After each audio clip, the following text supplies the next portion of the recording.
আবারও চলে আসলাম আরেকটা ভিডিও নিয়ে। তো হঠাৎ ইচ্ছে হয়েছিল যে লুচি আলুর দম খাবো, তো বানিয়ে নিলাম।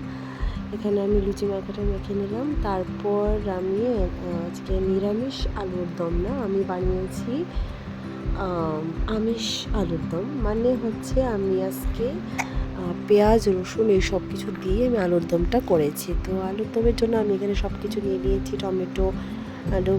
টমেটো, পেঁয়াজ, রসুন, আদা, কাঁচা লঙ্কা সব কিছু। এখানে আলুগুলো কেটে নিয়েছি। তো আমি প্রথমে আলুগুলোকে ভেজে নিয়েছি একটু লাল লাল করে।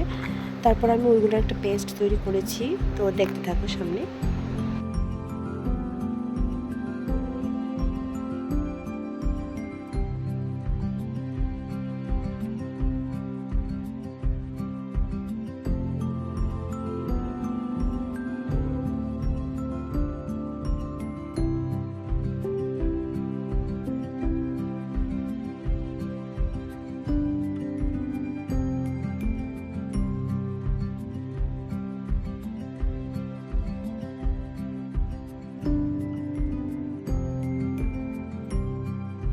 আলুগুলোকে ভেজে তুলে নেওয়ার পর আমি এখানে তেলে ফোড়ন দিয়ে দিলাম সব ধরনের যত গরম মশলা ছিল, প্লাস ওই পেস্ট। তারপর একটু গোটা জিরে দিয়ে দিলাম, গন্ধটা একটু ভালো আসবে। তো দিয়ে আমি ভালোভাবে এগুলোকে কষিয়ে নিলাম।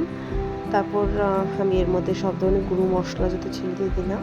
অ্যান্ড লাস্টে আমি এই মশলাগুলো যখন একটু কষিয়ে আসলো, তারপরে আমি এখানে দিয়ে দিলাম পোস্ত। আমি আগে থেকে ভিজিয়ে রেখেছিলাম পোস্ত আর কাজু বাদামের একটা পেস্ট তৈরি করেছিলাম, ওইটা দিয়ে দিলাম।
ভালোভাবে কষানো হয়ে যাওয়ার পর আমি দেখলে যে আলুগুলো ঢেলে দিলাম।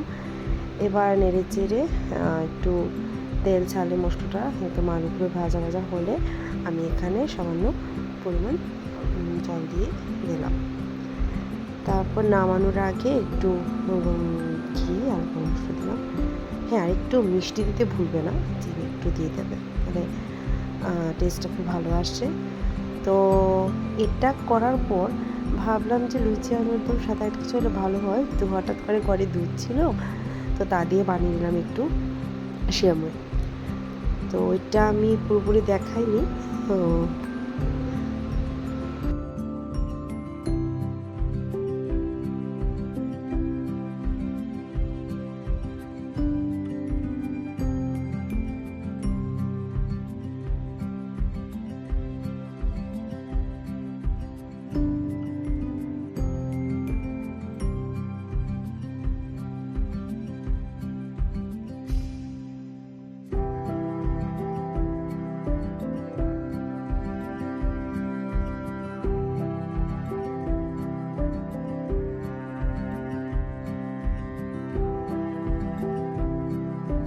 এটা নামিয়ে তারপর আমি লুচিগুলো ভাজা স্টার্ট করে দিলাম।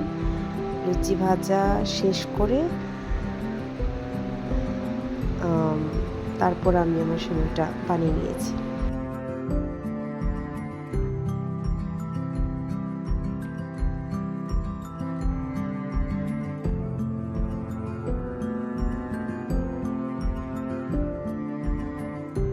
এটা আমি পুরোপুরি দেখাইনি, সামান্য একটু দেখিয়েছি। তো কমপ্লিট হয়ে যাওয়ার পর আমি এখানে সার্ভ করে নিলাম।